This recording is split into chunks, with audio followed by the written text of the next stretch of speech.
Mr. Biden, I heard your victory speech.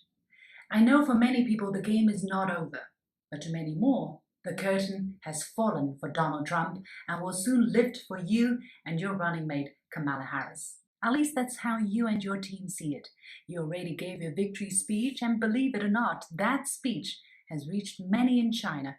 We have been fascinated by the election saga, wondering what it will mean for us. I listened carefully to your speech despite severe jet lag from a long journey from Europe back to China. I'm still in quarantine, as you can see. I'm really curious what you have to say to Americans and to us here across the Pacific. Congratulations, I must first say that you look terrific, jogging onto the stage full of energy. The speech was well delivered, only I didn't find much foreign policy related content. Of course, you were talking to your fellow countrymen and women. You talked about how you want to be the leader of a united country, not a divided one. You talked about making a choice to cooperate with Republicans. You talked about restoring the American middle class and making America respected around the world again. You also talked about putting aside harsh rhetoric, lowering the temperature with the Republicans. It's time to heal, you said, and to march the forces of decency, fairness, and science. These messages stayed in my mind. As I revisit them, somehow they seem to apply also to US-China relations. Wouldn't you agree? You said you want to be a leader who unites instead of divides. Look at what has happened to the world since President Trump came into office. For no valid reasons, countries have been forced, especially smaller ones, to take sides. Either you are with us or against us.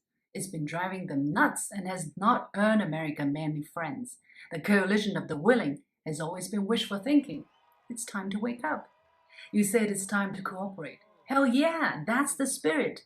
Countries can compete and should compete. That's just natural. In a sports match, athletes compete to be stronger and better, but without having to forge animosities. China is going to continue to grow, whether America likes it or not.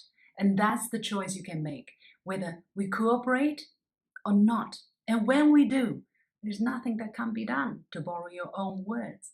Climate change, a perfect example, and we've been there before. The coronavirus can be another example. Through cooperation, we can beat it.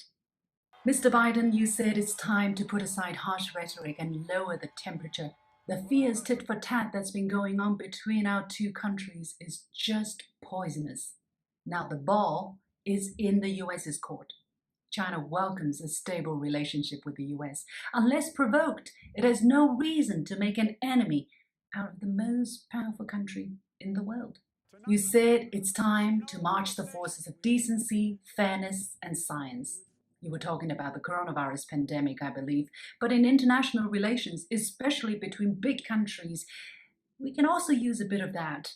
There are differences between countries, even grave grievances, but please, let's all have more decency, fairness, and science, and by that I mean facts, in how you approach a foreign country and people. That's the only way possible. Mr. Biden, you said it's time to bring prosperity to all, and that possibilities are what define America. I agree. That's how America has been built and why it is so loved. But America does not have a monopoly on prosperity and possibilities. You have American dreams. Chinese people and people around the world have their dreams too and the right to fulfill them. Nobody can say, stop, or you must not get richer, or you couldn't have invented that. Prosperity for all should mean prosperity for all. Finally, you talked about restoring the image of the US as a beacon for the globe. Some say that will mean more ideological confrontation with China. I say we just have to be our better selves, our better angels, and see how we coexist.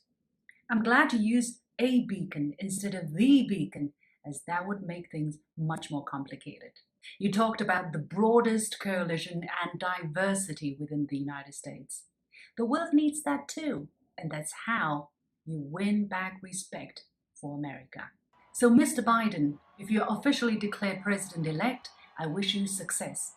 Remember, what could work to heal America can work for the world as well, and China is on standby. Good luck.